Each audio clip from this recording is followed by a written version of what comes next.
Jim, we've touched a couple times on the U.S. tax system and the complexity of it, and it's well understood the U.S. has a tax rate 150% of the OECD average. It's one of the few countries in the world that doesn't have a territorial system, and it's lost, some would argue, its competitive position in the world in terms of tax policy. Now, I know you were deeply involved in the UK when it went through this same debate a number of years ago and decided to go a particular direction in respect to tax reform and tax policy. And I'm wondering if you think there are messages that you might send to senior tax executives of U.S. subsidiaries of foreign companies as to how they might want to engage in the debate in the U.S. from the lessons learned in the UK several years ago. That's a very interesting question. And I'd actually not thought about that before, but I think there is something that US tax executives probably can learn from. By way of background, the first attempt by the UK government to change our international tax regime was mirroring on the current US tax regime. So basically, any profits earned anywhere in the world by UK subsidiaries would be subject to UK tax in the way that the US tax regime currently works. We engaged, I was part of that engagement, I played a role in that, but our peers in large UK listed companies were very vocal and engaged government ministers and senior UK Treasury officials on the real implications of that, of those decisions.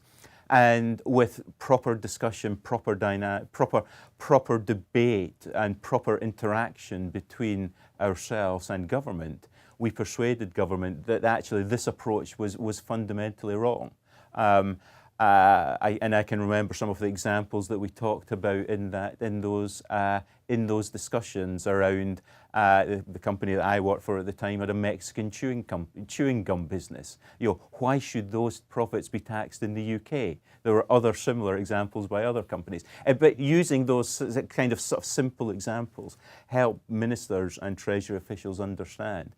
I do believe that the UK made some really poor judgments around how the tax regime should develop and realised just in time. Companies started to leave the UK.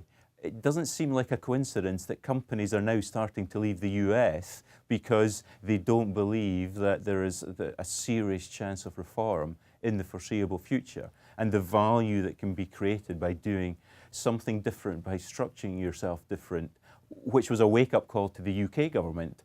Not quite sure yet it's a wake-up call to the US government, but maybe in time it will be. But engage proactively, debate, discuss.